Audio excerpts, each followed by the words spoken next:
Welcome to the Italian Wine Podcast. This episode is brought to you by Vinitaly International Academy, announcing the 24th of our Italian Wine Ambassador courses to be held in London, Austria, and Hong Kong from the 27th to the 29th of July. Are you up for the challenge of this demanding course? Do you want to be the next Italian Wine Ambassador? Learn more and apply now at vinitalyinternational.com.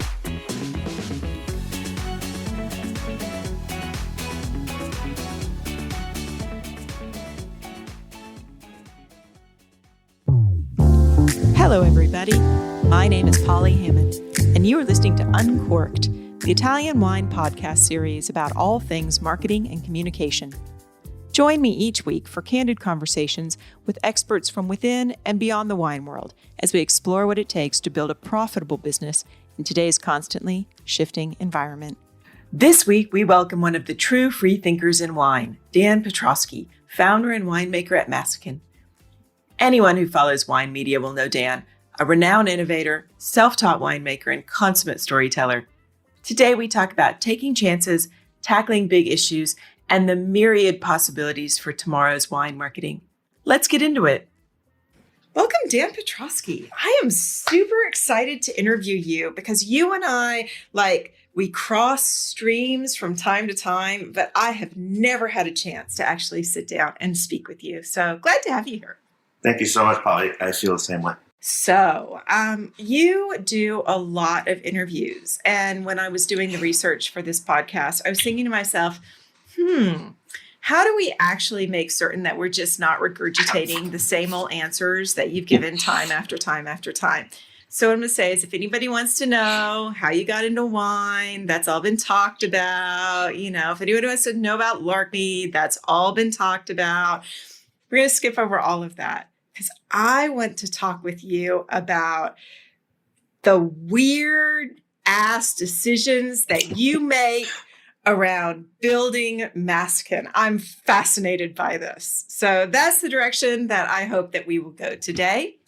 To get us started, I am going to ask you to just give a brief overview of Massican as a brand, just in case there's anyone listening to this who's never heard of it before, which would be a shocker. No, I appreciate it. And honestly, it's hard for me to regurgitate anything because I wake up every day and my mind changes and my ideas evolve and I push forward and I look to people like yourself and I look to social media and I look to journalists and news media for inspiration for how to change and evolve and build a better brand, build a better marketing concept, and then also build better wines. At the core of it, Massican is a winery. I started in 2009. It was started because I felt that there was a cultural gap between climate, place, and what people were drinking in Napa and Sonoma. We were making these really warm weather, sunshine-filled, rich red wines and even white wines. And we were drinking them in Mediterranean climate, which having lived in the Mediterranean for a year, lived in the south of Italy for a year, that wasn't the case in how we were eating and drinking and hanging out and communicating and living our best lives. But here I just found that there was a weird American gap between what grows together goes together, but that wasn't the case here. Especially with regards in to the Napa. Drinking culture. Yeah, with the drinking culture here. So that's how Massican started. It started with this kind of, I need to break this. I need to break this down. I need to bridge this gap. I need to get back to my romance and nostalgia of having lived in Europe and drank nothing but white wines and, was right in the Mediterranean Sea the whole time. And that's really the impetus to it all. And, fast forward to present day, you see a lot more of that coming out in my marketing and my communications. My website looks like a travel website. It doesn't really look like a wine website. I'm commissioning someone who's going to be traveling through South France and Italy in the next few weeks to take pictures with the eye towards the Massican website. And because I want people from my perspective, I don't own anything. I don't own a vineyard. I don't own a winery. I have no place for you to come and have a great experience like you do if you travel and visit Napa Valley or Sonoma County or some of the other great wine regions of the world. I have to trigger something inside you to want you, with Massican and with my imaging, with my communication, to want you to continue to build a relationship with the brand. So that's what I do every day in, my own mind. And I try to put it forth in actuality on paper or on the web or in social or whatnot. So it's interesting that you would bring that up, because I was at an event in Bordeaux a couple of weeks ago, the Act for Change Symposium that was run by Vin Expo. And Pierre Mansour, who is with the Wine Society, it was the first time I'd ever heard someone on a panel say the part of climate change that we're not discussing is that our drinking is changing. The world, the environment in which we live has a direct impact on what we consume.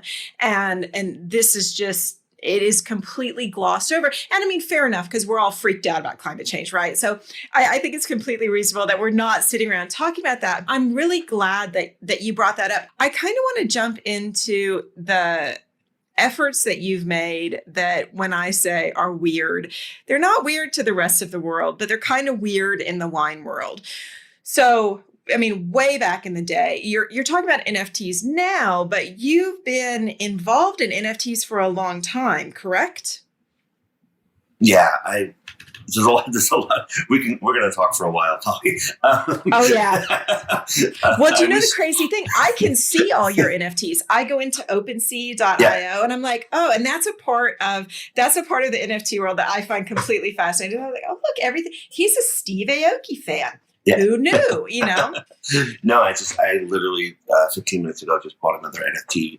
I used to work at Time Magazine, and Time has gone deep into crypto and NFTs, and they have a whole background called timepieces, and they get artists to come in and kind of work on culturally significant things that are happening in the moment. But I just actually bought a Time magazine thing called Pieces. It's a slices and covers, like generative art of the covers of the 52 issues of Time in the year 2020. Probably the most pivotal year in our lifetime. So to own something that's historical that also has a personal connection to me is really important. And I find, I find that the NFT world a little bit miscommunicated. I think we've done I think the industry, I think the people behind it, I think the metaverse has been kind of poorly constructed from a marketing perspective. I think climate change. I hear you, man. I'm right there with you on that one. Yeah, it makes me bonkers. Yeah, and climate change has been poorly communicated over the years. I think there's so many ways to kind of to skin the cat in a positive way, an optimistic way. I've came out early and hard on climate change, saying, damn you, shame you, this is wrong, you got to get better. And that doesn't work all the time, and I get it. But now I'm like, oh my God, what generation of humans has ever said that their generation is worse than their parents' generation, which is their parents are worse than their grandparent generation. The next generation is always going to be better. So if climate change, because of the lack of water in the world, we can't have cotton to create clothing, what are we going to wear? Well, whatever that clothing is going to be, there's going to be an LVMH to drive that forward. There's going to be, Virgil Ablohs to drive that forward. They're going to be the next generation of people who are going to do great, amazing things. And I see that every day. My one ritual every morning is I need to spend 45 minutes on social media or more. Until I am sufficiently embarrassed that I haven't created such amazing content. And then I get up out of my chair and I say, it's time to go to work. Whether that's going to see vineyards or going to the winery or going in front of a computer or going to a virtual meeting or whatnot. It's like, that is my daily ritual, because the amount of youth creativity that you find in places like TikTok or Instagram or social is so inspiring to me that these kids are going to be running Disney one day. Just makes me so happy for the future. Yes, the world is kind of falling apart all around us. It has been for 3 years now. But I think that there's a slice of hope and optimism. And I think these social platforms that have given people a platform to be creative and do wild ass shit. It is like, I just am I just smile so much when I'm on TikTok because I'm watching these people who you would never think are that incredibly talented or funny or interesting, just do insanely great shit. And that's what I know. motivates me. So I have two of them. I've got a 19-year-old and a 20-year-old, and they are both quite gifted creatively. And honestly, one of the things we're going to go off into weird personal conversation here. One of the things that we always felt, I was a real hippie parent, and I looked at my children and I was like, my job is, of course, to impart what knowledge I can, but ultimately it's also for me to learn from them. Because the world that I'm going to live a lot of my life in is going to have been built by them. Like this goes both ways. This is not just like me dictating what my belief systems were and what my values were, but actually just watching how they grow. And I actually feel a level of guilt when I say that generation is the generation that's going to fix all the bad shit that we've done, because they are knowledgeable, they are active, and things that for us took time to adopt doesn't take any time. They understand it. I mean, there are some things about it that are like disappointing. They understand personal branding from the time that they're children, which I kind of feel like maybe that's not such a great thing. They have high levels of anxiety around this, and I'm not downplaying any of that. Going back to the social media thing, what I noticed, because of course you worked in media before you worked in wine. Do you feel like that just made you more curious and open-minded? Because I got to tell you, the winemakers that we talk to, they're not sitting around for 45 minutes in the morning being like, what can I learn about what's going on in the world around me? Is that level of curiosity just innate? Or did you have to realize, shit, things are changing and I got to be more onto it? I think it was always aspirational. I grew up in Brooklyn. My family never traveled. We didn't eat out at restaurants. I wasn't a reader of books. I was a reader of magazines. I would every Thursday, the first Thursday of the month is when the magazines were delivered to the local magazine store in my neighborhood. So every Thursday of the month, I'd go down, after school, and I'd buy, a selection of magazines, and then I started subscribing. At one point in my life, I think I had subscriptions to over 40 magazines. And that wasn't too long ago. That was probably 5 years ago. When I moved, I think I changed some of them or canceled some of them. So I was always aspirationally flipping through pages of magazines like you escape in a book. I was escaping in magazines and being inspired and being curious about the world. Because we didn't travel. We went to the Jersey Shore. That was our whole thing, Long Beach Island, Beach Haven. And that was my curiosity. And now social media has taken that over.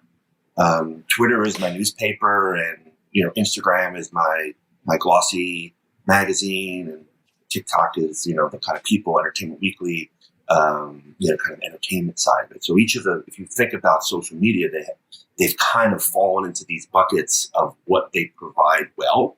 They do a lot of shitty things too. But I remember I never had a Facebook I noticed account. that you didn't even mention Facebook in that. I don't have one because the time in which I was, first and foremost, it came out, with the EDU address in order to subscribe. And then I remember in 2009 when I had nieces and nephews, and I asked my sisters, are the kids on Facebook? And they're like, no, they've left Facebook. And so I never joined a Facebook account. Because I was only going to do it to, keep in touch with my nieces and nephews, and they all left Facebook for Instagram. So then that's when in 2010 I started an Instagram account, or 2011, I can't remember. I never had a Facebook account. I don't know. I hate it that it's so, when you have a business account on Instagram, it's so interconnected. You can't do anything. I still to this day can't figure out how to get admin access on Facebook so that I can promote my content through advertising. I want to pay money to Instagram, but Facebook is like locking me out. I know. And I have to tell you something. We've actually gotten to a point. I belong to a collective of marketers who are trying, actively working to be able to build brands out of these monoliths, because they do work really well, but I don't know a single one of us who likes them, likes the ethics of it. I say all the time, well, if someone I mean, the reason I don't do a lot on social media is I could gain my numbers tomorrow if that's why I was doing it. I just kind of feel like they, good for my brands, good for my clients. They do still work really well for advertising. But, and maybe this goes back to, your days in marketing and media. What it's allowed for is a lot of just like boring ass marketing. Like we don't have to have that creative spirit of I've got to stop someone. The way I was always taught to do it is the person standing in front of you is dressed in their tennis clothes and has their tennis racket in their hand. And whatever you're going to put in front of them has to be good enough that they'll stop walking out the door to go play the tennis game. And I think that again, coming back to that next generation, I'm so looking forward to going back to a advertising and marketing world that is founded in really good insights, but also in like good creative content and messaging. So you just about the Massican Instagram account, one of the things that I notice on there is that it's not as much about wine as it is about topics that matter in the world. So what was how'd you get, talk to me. I mean, how do I ask this question? Wow, Dan, why did you decide that you were going to talk about all of the things that go on from like San Francisco homelessness to the issues that we're having? You've got Dottie writing a whole thing about Texas, like social issues are what I see when I go onto that Instagram account. Yeah, it's why? What's the response? Well, a couple of things. One, first and foremost, you try to get motivated and listen to a motivational marketing speaker, and they're like, "You need to tell stories. You need to tell stories. You need to tell stories." And the first thing that you do is tell a story about yourself and your branding. And you tell that everyone, like, no offense in Napa Valley, but there's 500 best vineyards here, 500 best wineries here.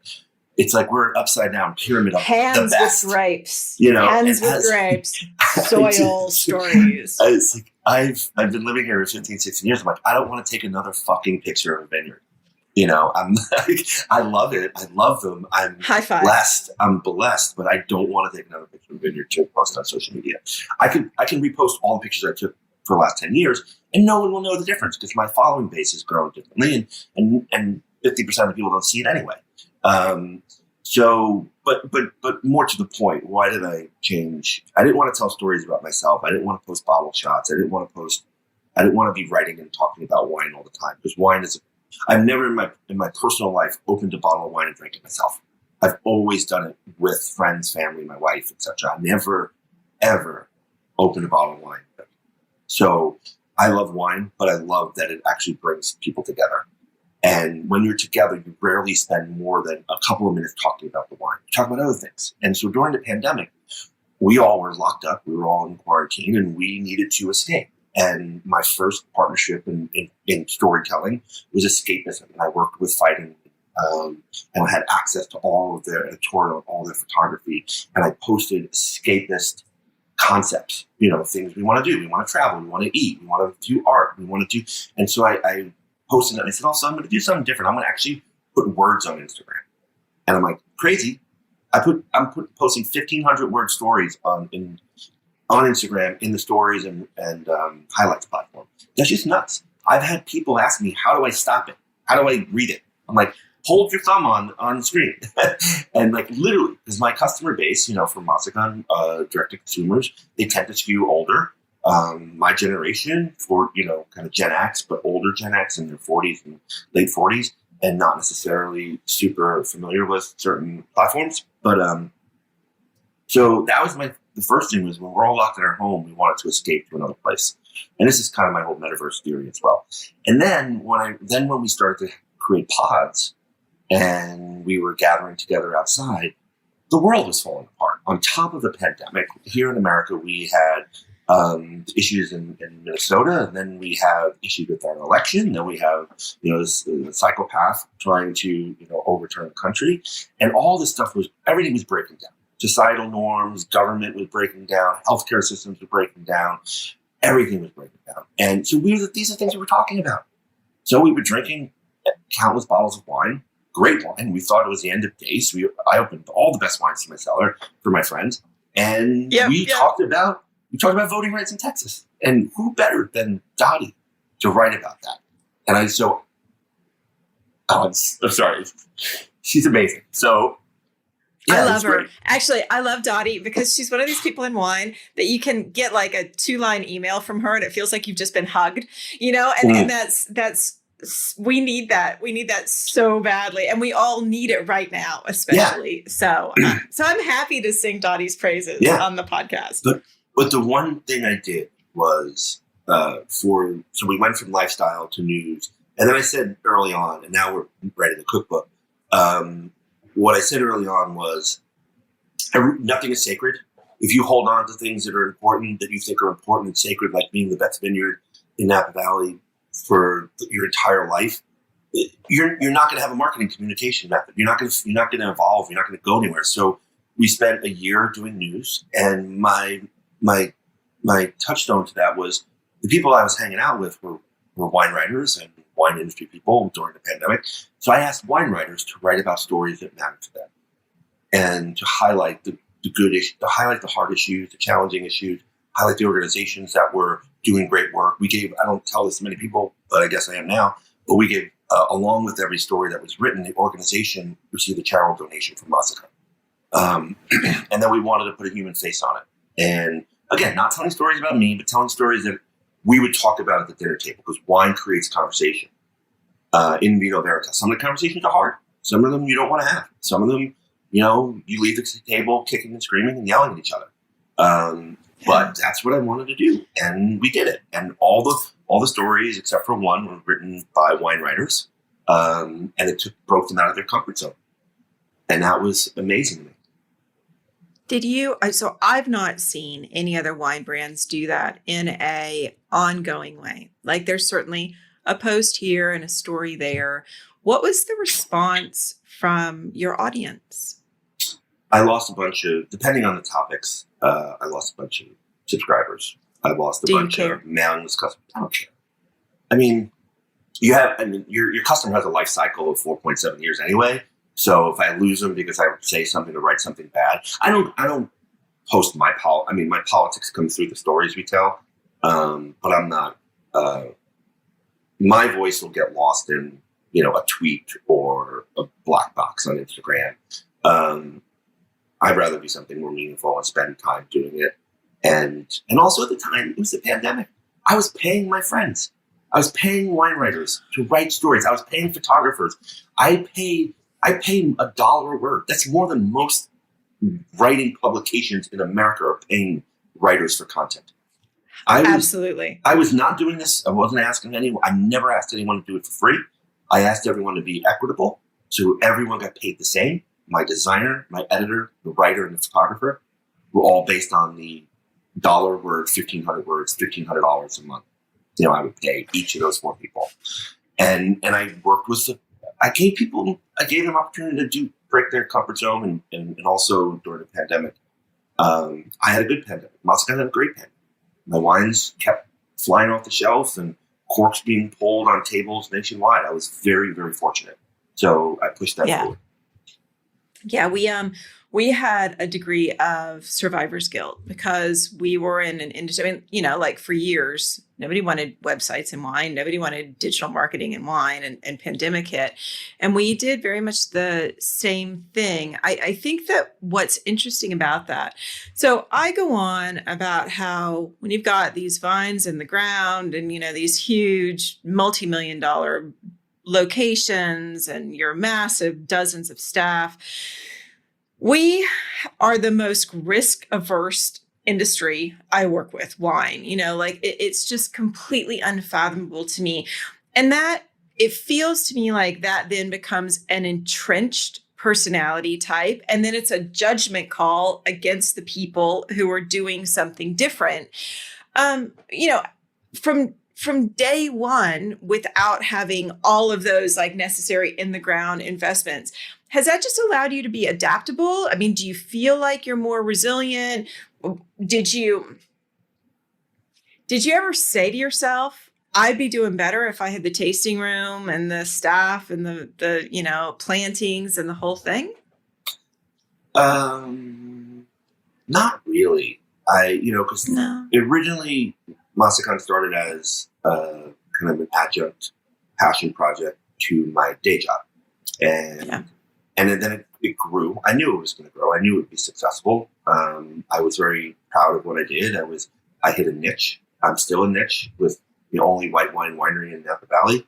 I've, committed to trying to make the wines cheaper over the years, but unfortunately I'm not able to do that due to just kind of market forces of buying fruit in and around Napa Sonoma. So no longer being tethered to my day job, I am now free myself up to access more vineyards and be a little bit more mobile. And that's where I see my success. In 2019, pre-pandemic, I said to myself, Massican is going to be a 100% distribution wholesale winery. I don't want to deal with DTC because DTC is expensive. Wine is perishable. The United States, there are parts of this country you can't ship to for 10 months of the year. I'm a small brand working out of a small warehouse. They don't get any economies of scale and efficiencies. It's very expensive to ship wine across from California to New York. I can't I subsidize that a little bit, but I can't do it all the way. I'm selling $30 to $40 bottles of white wine, and it's costing me $6 a bottle to ship across the country. From a transparency perspective, I was like, I am not going to bake the shipping into my price because I am openly transparent about how I make the wines. I'm going to be openly transparent about it's really expensive and it's perishable and it's to ship this. So I can't send it in the middle of August when it's blazing hot and your wine, your wine's not going to be drinkable and it's going to freeze on your doorstep in the middle of winter. And from a consumer perspective, me knowing how I like to drink and how I purchase wine, I respect those things, and I couldn't figure out how to make it work from a DTC perspective without keeping me up at night. It was working. Don't get me wrong, it was working, but it just pains me so much that it's really difficult to push a quote unquote cheap for Napa wine brand like Massican into the DTC space without feeling like, hey guys, you have to pay the shipping. So I basically said, I'm going to go 100% wholesale. I'm going to get out of it. And I am going to go, at the time, Massican was 33% of every bottle of wine I made was poured by the glass in the United States, in 10 different markets. And 33%. So I said, I can keep pushing that. And I want to push that. And why do I want to push that? Because restaurants don't build wine brands, which is what every Napa Valley winery owner will tell you. By the glass builds wine brands. And I take this from my magazine publishing days. When I opened the page of the magazine, the first thing I saw was a 2-page spread with whether it was Ford or General Motors or Louis Vuitton or Prada or whatever. And that was the first thing I saw. When you open a wine list, the first thing you see is 20 wines by the glass. Whites, reds, rosés, sparkling. And if I could be one of 20, then I could be one of 6 or 10 white wines, I have a better chance. It's like buying. So I looked at by the glass discounting as a way of buying 5 people a night to drink my wine.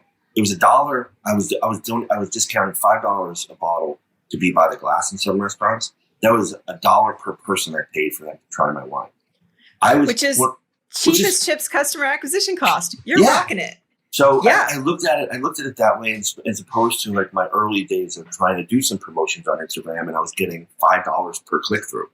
Or Google, I'm paying $2.20 per click through on Google search. And you are at the mercy of alcohol marketing regulations in all of those platforms. So did that wholesale and distribution model did that change? Yeah. It changed. So then the pandemic happens and I had a really good relationship with retailers, and retailers had booming success during the pandemic. So they helped carry me as well. So it wasn't, I didn't sell to retailers because I didn't want to. I didn't sell to retailers because I didn't have the wine. And now the wine was available because all the restaurants that were, taking tons and tons of cases by the glass weren't taking them. And retailers were like, you've always given us some. Now you can give us more. That's great. And then DTC increased. I increased my DTC up to 30%. And that's pretty big for, a 5,000 case brand. And the money that I made through DTC financed my storytelling, financed my marketing. I put, people are shocked when I tell them I spend $250,000 a year on Massican marketing, advertising, content creation. Wait, can you just say that again? Please just say that for everyone listening. How much was that? $250,000 a year on marketing, advertising, and content creation for Massican. That is God bless you. That is nothing. And as you said, it's the weird shit that I'm doing. It has nothing to do with the bottle shot on the table and the people having fun on my Instagram. Nope. It has everything to do with the stories that I want to tell and how I want to. So I'm going to interject. I'm going to interject just to say something for anyone who's listening. Year on year, wine brands average 4 to 6% of their annuals on marketing. It's lower than almost anyone other than like oil and energy on the amount of money that wine brands commit to brand building. And so for me, when I say, God, just sing that message out, it's not because I want people to pay me a lot of money for marketing.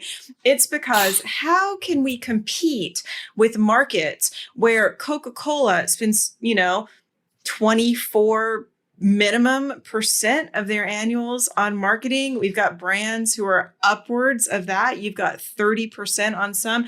Industry average across all industries is 11%. And we're sitting around as wine brands saying, why are we not growing? But we, spend 4% on our marketing budgets. So, So I'm grateful to you for being open about that. Good. And this goes back to what you said earlier about how do we create great content to stop people in their tracks. Show me one wine industry advertisement that has been super sexy and stuff. Look, I don't want to be a jerk again, but Paris Review. Here's my ad. Sorry, people in the world, you can't see this, but it's a beach scene in Capri, and it says "Drink Massican," and it has nothing to. It triggers a place that you want to be and what you want to do. You want to drink white wine. Well, Massican is a white wine brand in Napa Valley. Psychological, subliminal. Keep hitting. And it's also, to be fair, it's not a bottle shot. It was a bottle of lovely people in colorful swimsuits on a Mediterranean beach. I kind of want to come back to some of this without getting too much into the weeds of like customer personas and all of that sort of stuff. You came into wine from a very aspirational position, and you are a self-taught winemaker. You also sound incredibly normal and down to earth to me. So I'm going to ask, how are you feeling about certifications and gatekeepers and a lot of the things, because we're both Gen X, a lot of the stuff that has changed in our lifetime as wine consumers. We now have this officialness that sits between your average drinker and knowledge, education over entertainment. What do you feel about that, Dan? I repeat this story all the time, and I need to find this human being because it really made a difference in my wine drinking life. So I had the good fortune of growing up in New York City, working in New York City, having a corporate card with an expense account in New York City. And on the early days when Per Se opened, Thomas Keller's New York City restaurant, back in 2002, 2004, in that era, I got to go. And I was taking a client.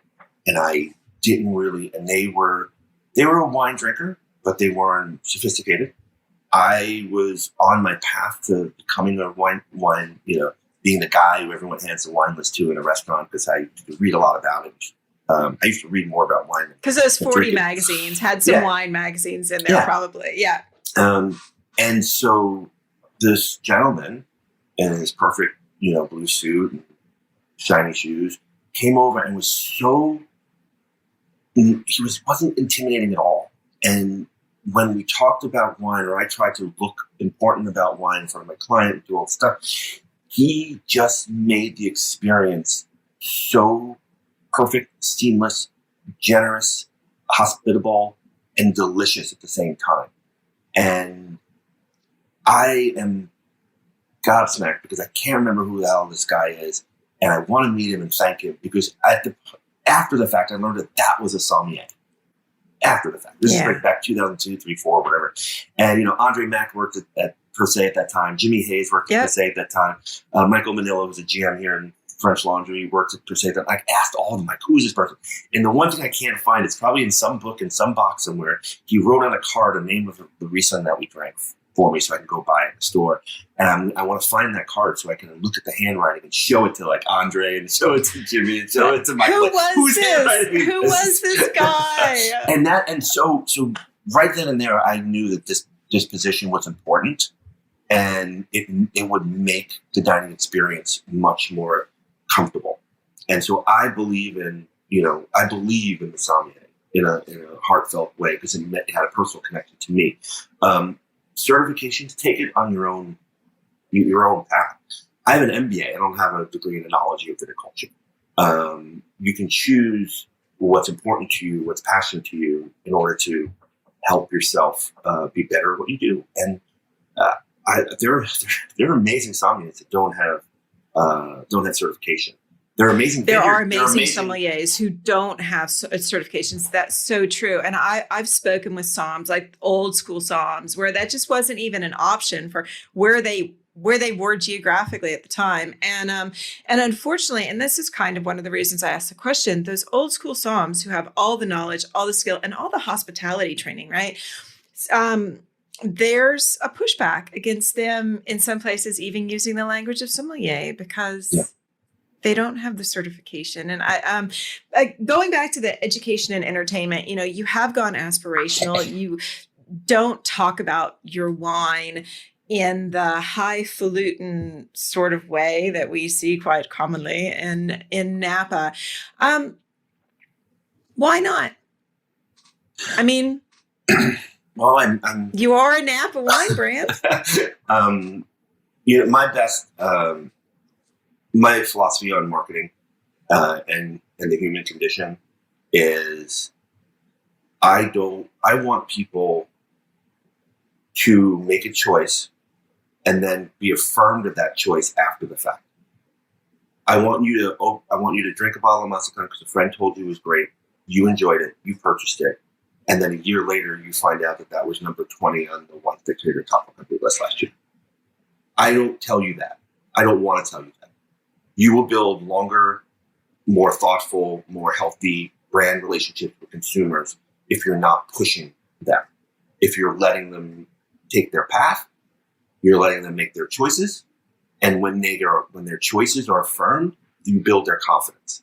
And now they feel like a better wine drinker, more knowledgeable, it's like I made the right decision. That's it's a cognitive building. Bias. So for me, I think it was real. When I had to do it because I wanted to support the publication as well. But when Esther Mobley named me winemaker of the year for Sexual Chronicle, I had a hard time posting that. And if you look at it, it was my post was. It was at the turn of the year. My post was Piccoliti Reist.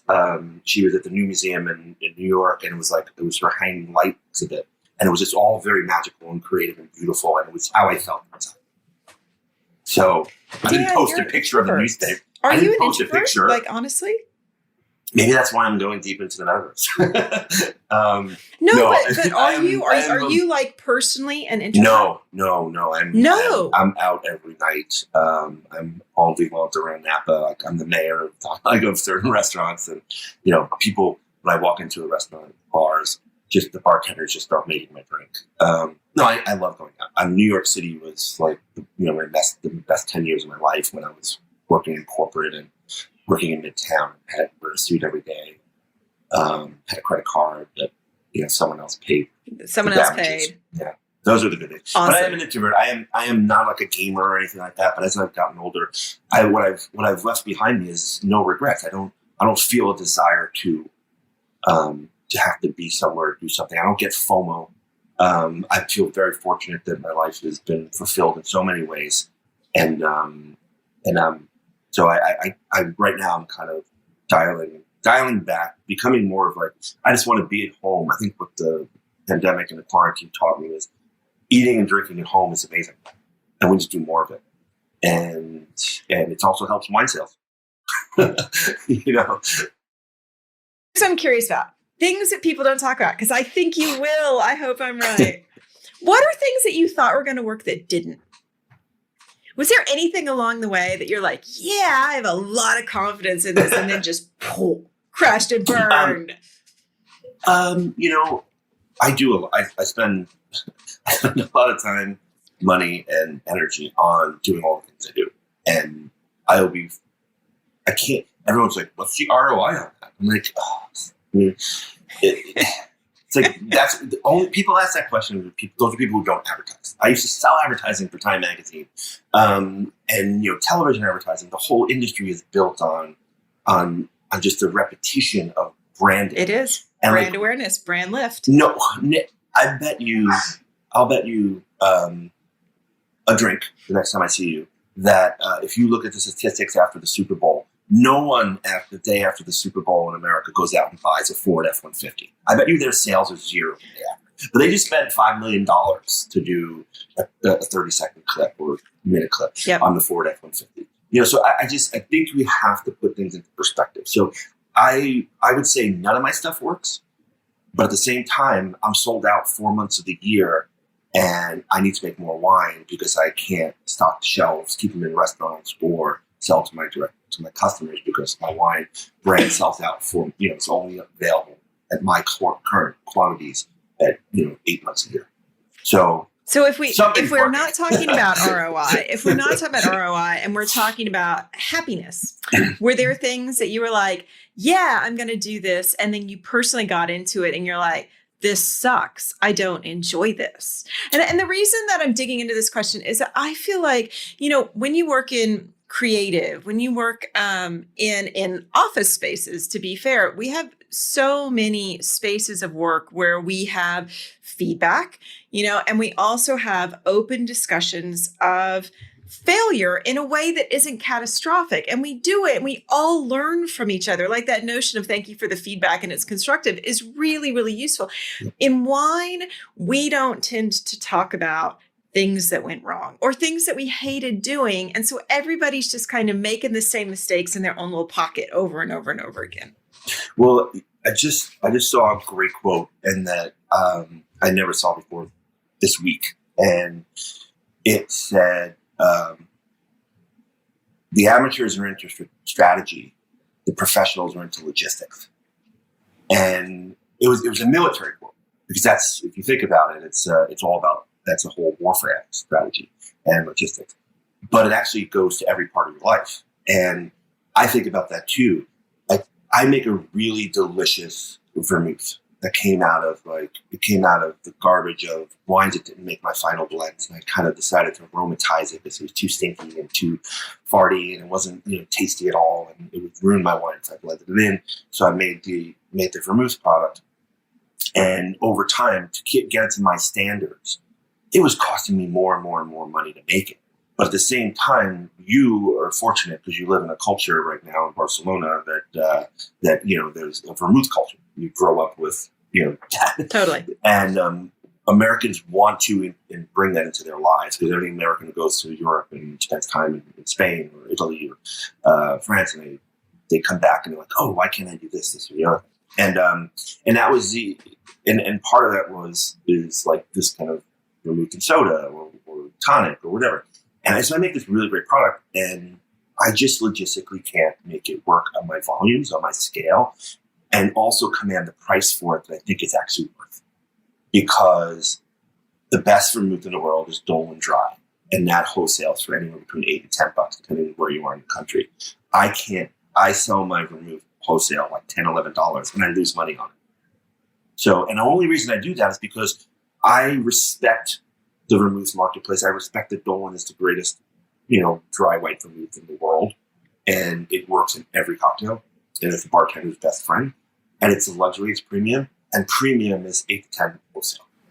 Yeah. So I think about the logistics of that, and that's the strategy of the vermouth project is I can tell you wax poetic about why I do it, how I do it, and why it fits into my brand, and how, you know, Massican is aromatized.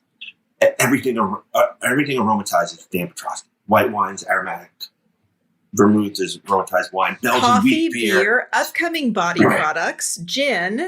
I know, I've got the list here from a recent interview. Yeah. All things that smell good, right? And but the logistics behind the vermouth just don't pencil for me anymore. And so after 10 years, I've pressed pause, and there's about 24 people who are asking me about it. 24 people don't build a market, so sadly, no. So I pressed pause on that. So I guess that was, of all the things I've done, I think from getting to the vermouth. In the beginning, I was like, if I can be the vermouth king of America, if I sell 1 million bottles of vermouth a year and I make $1 per profit per bottle, I can make $1 million a year. And I was like, that shouldn't be too hard.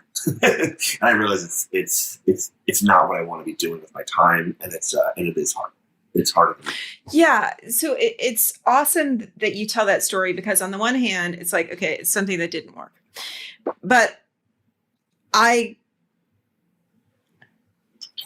you did it. You tried it. You were able to escape the sunk cost fallacy that I think is a real issue with an awful lot of brands. And that's not just wine. That's just like independent business owners get really, really wrapped up in. But I've put all this effort into it. And what do you mean? If I stop doing it, then all that effort's lost, right?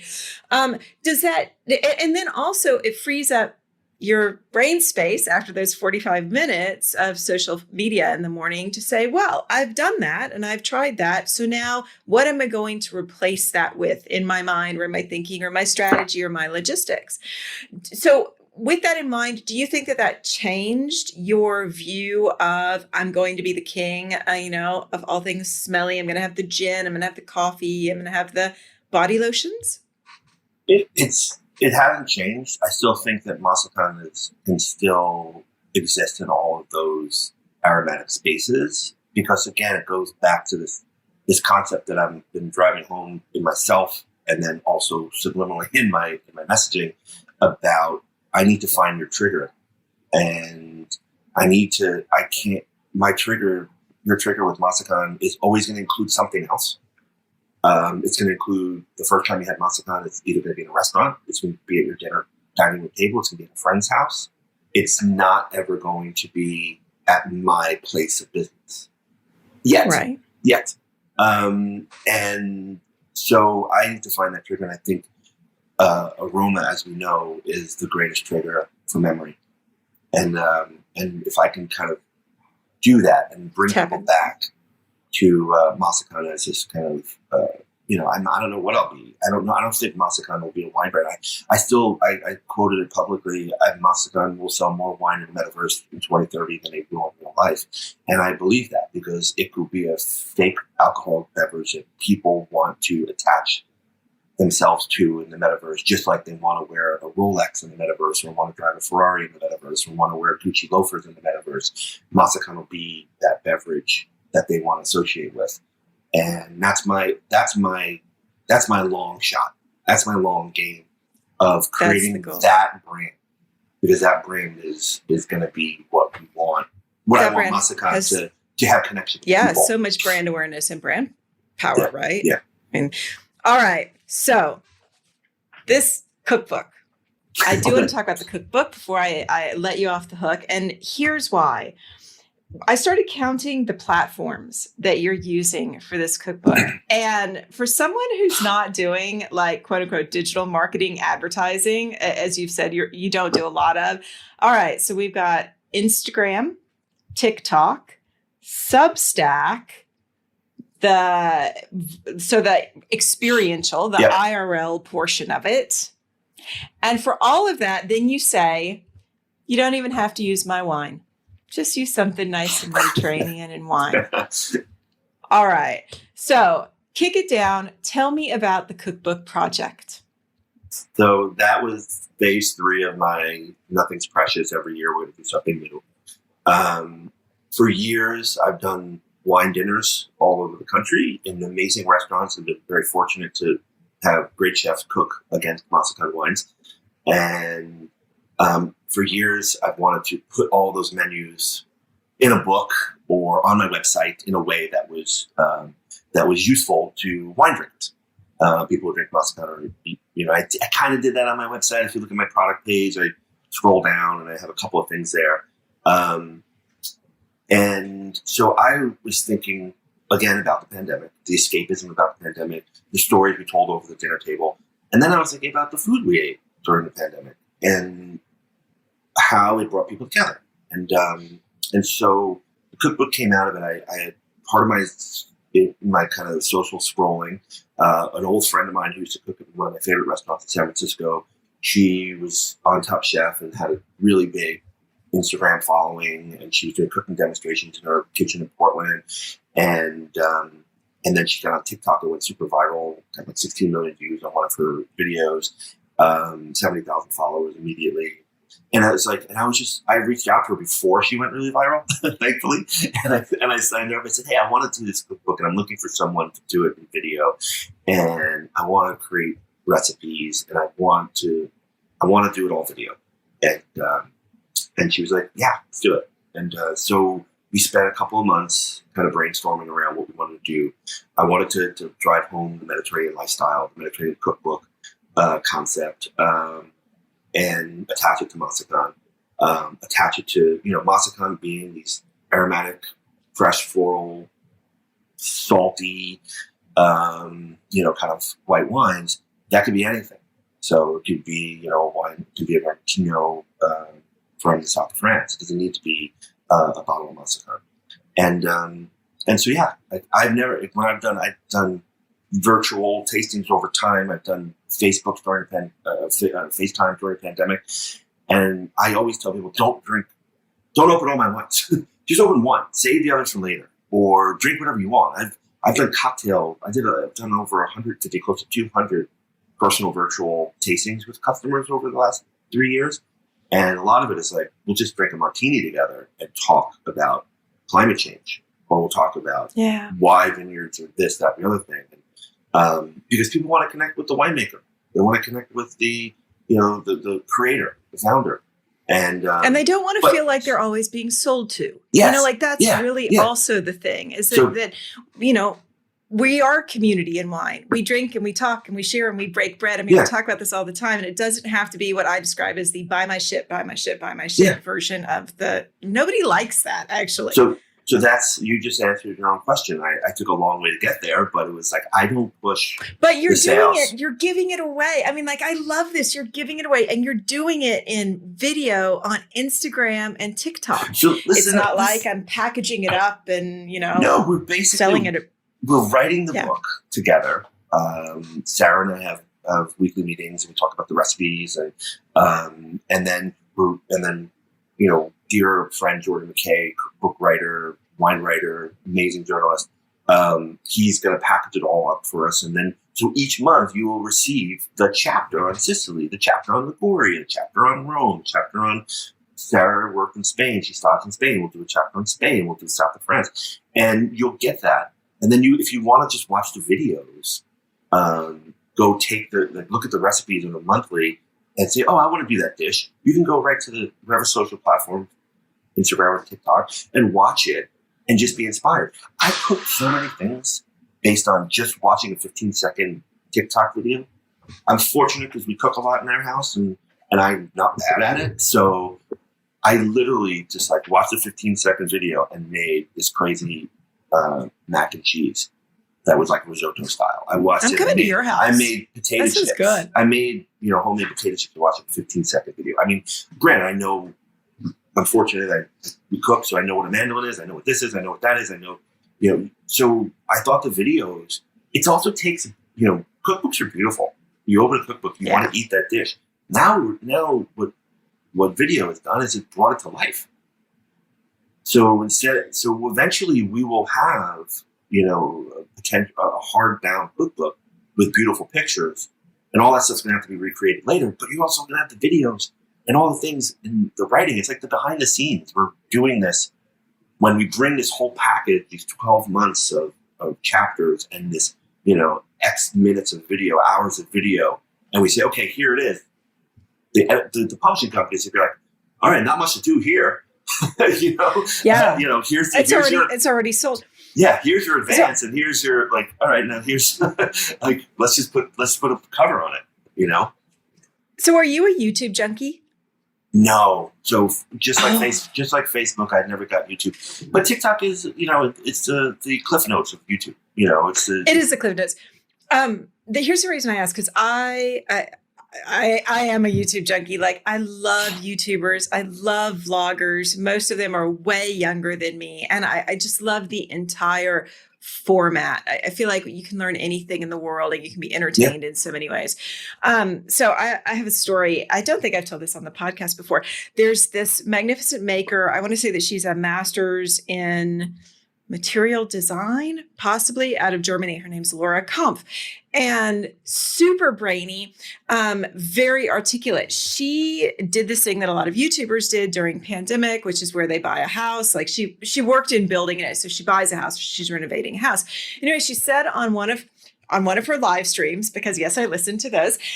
She said on one of her live streams that along with having the crew that is filming her renovating the house, they actually have a second crew that is filming the YouTube team as she creates the house. And that at the end of this project, it will be used to make a documentary about the whole experience. And here's what correlation in my head. People who watch that documentary for her, people who buy the finished product for you, well, you know what?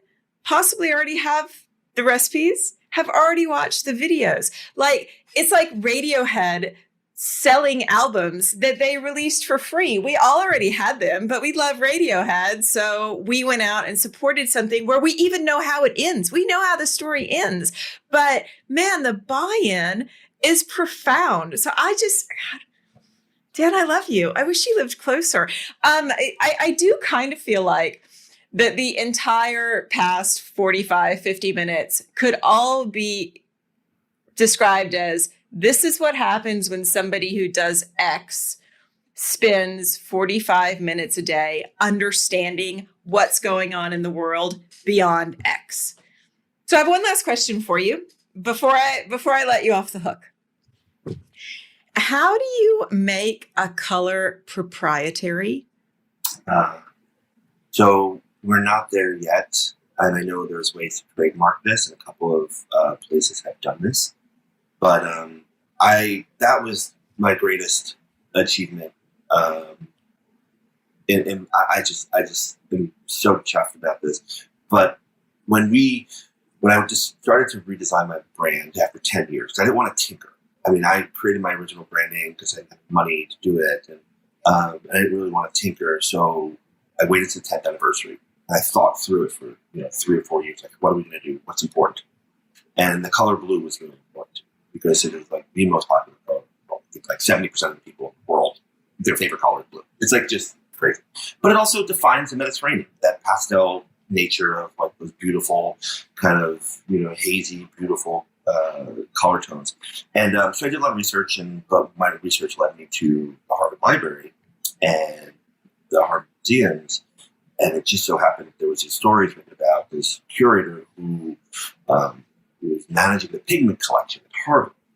And it was there because it was for conservation. So one of the early presidents of Harvard had this massive pigment collection. Would travel around the world on a boat, like 1880s, 1890s, go to all these places, buy all these pigments, buy like crayons and chalks and paints and all this stuff. And he would just collect it. He just had this color fetish. And so that created the initial library. And so you can call them up and say, okay, I need to know what was the chemical makeup of Crayola in 1960? Well, they have it. They have a 60s crayon. They took the chemistry of it, and they can now tell you this is the actual color makeup. So when you're conserving a crayon piece by Basquiat in the 80s, you can actually use that Crayola as opposed to the modern Crayola.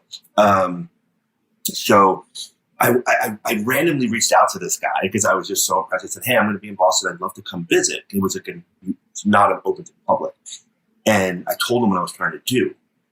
And the only reason he wrote back was because his wife used to be a sommelier in Los Angeles.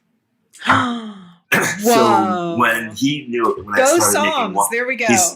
And he's like, oh my, he goes, yeah. And he literally said that. He goes, I would not have let you in here if I didn't have a connection. My wife didn't have a connection to wine. I would have just said, sorry, you're not open to the public, and you're not a professional in the industry. We don't just let you through with it. So, and he let me in, and we met, and we've become friends. And I send him wine every year as a thank you. And then when I sent him the first batches of wine, he kind of pointed me in this direction to, Pompeian blue, which is a derivative of Egyptian blue, which is a synthetic of ultramarine, but the Pompeian blue is much more weather-worn and pastel-y. And we found some amazing frescoes that probably my great-grandparents who lived near the Massican Hills saw in their lifetime. And we pulled the color off of it. And then when I sent that to the curator at the Harvard Pigment Library, he literally wrote me back and said, I am registering this into the archives, and your bottle of wine is now registered in the Harvard Pigment Library as Massican Blue. And I was like, that's a great story. Oh my God. So that, and I was just like, wow. So, that was it. You're like, I rock. And that's, but that's the anchor, that's the touchstone, that's the story that involves so many different things. The design team, the curator, the coincidence that his wife was a sommelier, my great-grandparents, the tie back to ultramarine, which I remember when a good friend of mine, Michael Cruz, who has the brand Ultramarine, that's a sparkling wine in California, he when I started talking about the color change, he's like, don't you touch my ultramarine. Get away from my blue. And but it was it's amazing. Like, he's a great dude. And I love him. I love that story. Thank you so much. It touched so many places. And I'm sure it's hard to trademark color, but you don't even need to. It needs to be in the collective consciousness. Like IBM blue and Twitter blue and Louboutin red and Ferrari red and Veuve Clicquot yellow and your university, whatever school you went to, the colors you associate with that, Tar Heels, or my school. And it just so happens that my school was kind of light blue. But yeah, that's color like scent is definitely kind of a touchstone to what I'm trying to do. It's a terrific story. That's so great. As a side note, I have to send you. I actually advertised. The Pod Save America guys. Probably one of the favorite podcasts in the household. So I love them so much, and their advertisement story. I literally listen to their pod for the advertisements because they're a bunch of comedians. They all worked in Obama White House. They're speech writers and some of them are comedians. And it's just their advertisements are incredible. I actually literally advertised Massican on their kind of Crooked Media Network and have John Lovett like speaking the Massican ad and like talking through it because they asked for bullet points. And Polly, I'm going to send it to you. We got to post it somewhere. People need to hear this. He made fun of like me being the only white wine winery in Napa Valley. He's like, oh, the only white wine. You knew it was going in that direction, but it was the same time. But like, I think, if a big corporation did that and that's the way they portrayed their brand, they would have like went nuts. You have to hear this. I'll send it to you. Sorry, you can cut that. I love it. And I feel like I could talk to you for a whole other hour. We never got into the metaverse. We never talked NFTs. I have this whole list of things that I looked up that you're doing that we haven't gotten around to.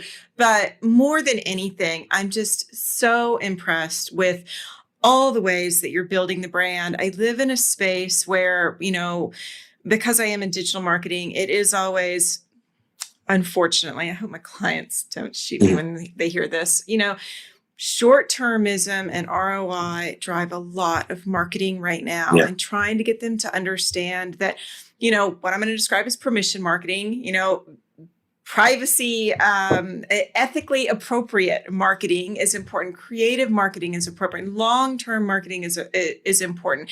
And so hearing that just from your background and your ethos that this is how you've built the brand is, it's very affirming to what I dream of being able to do more of. So this has been awesome for me. Thank you, Dan. I really appreciate it. Thank you. I appreciate it. I look forward to doing it in real life soon when our paths cross or in the metaverse. But, I hate this idea. Someone just told me the other day, this whole short-term concept. They work in PR, and this restaurant wanted to get to 1 million likes or something, or have 1 million likes on it. And they were like, what other pan-Asian pop-up, hole-in-the-wall window on social media has ever gotten anything close to 1 million? Like, you have to put there's always a big perspective and this idea of, this everyone hears about virality, but it's actually so little things go viral in the percentage. And I agree. It's long-term. You do it, you keep spending, you keep, no one does anything well without doing it for a long time. We've just gone really old school as marketers. We're going to be like, I thought that you were talking about innovation, but really you're just God, no, innovation. Old marketers. Everything old is new again. It's, people forgot how to connect with people. I know. And they're saying that social media and phones and stuff like that are destroying our culture, but they're not. Like they're not. You're meeting people where they are. If they're on the phone, great. I'm not going to try to pull them off the phone.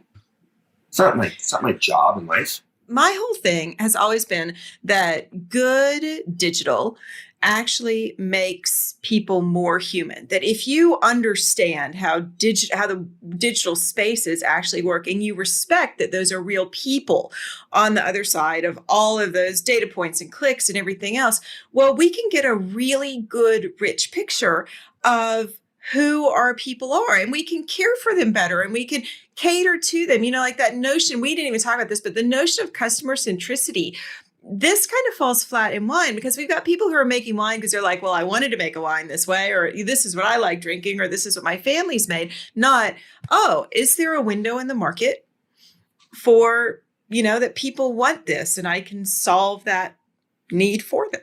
Yeah. And that's so my old school kind of continuation of what you're saying is no one, I've read a lot of white papers on what's going on in the crypto space and NFTs and NFT companies, and not one of them actually talk about the need for something.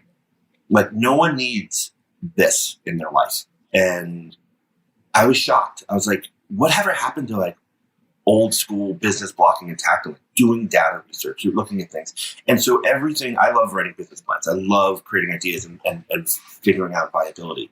And everything starts with the pie and how big the pie is. And I say this all the time. How big is the pie? What's your slice of it? How are you going to eat more or grow more? Or do you have to, can you grow the pie in general, or do you have to steal from the pie? Because growing the pie and stealing from the pie is two totally different marketing initiatives, and they are very expensive to do both. So if you don't know that going in, and you're not willing to commit to that, there's nothing more innovative than understanding that principle about your business and what you're trying to achieve. And then you just go in and do it. On that note, go be well. Thank you so much. This was awesome talking to you. Come see me in Spain and we'll drink Mediterranean wine together. This was fun. Thank you so much. And that's a wrap. What a great interview. Thank you for listening, and a great big thank you to Dan for joining me today. The Italian Wine Podcast is among the leading wine podcasts in the world, and the only one with daily episodes. Tune in each day and discover all our different shows. Be sure to join us next Sunday for another look at the world of wine marketing.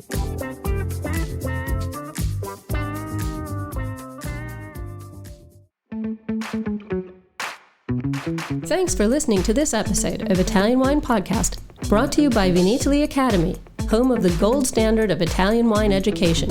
Do you want to be the next ambassador? Apply online at vinitalyinternational.com for courses in London, Austria, and Hong Kong, the 27th to the 29th of July. Remember to subscribe and like Italian Wine Podcast, and catch us on SoundCloud, Spotify, and wherever you get your pods. You can also find our entire back catalog of episodes at ItalianWinePodcast.com.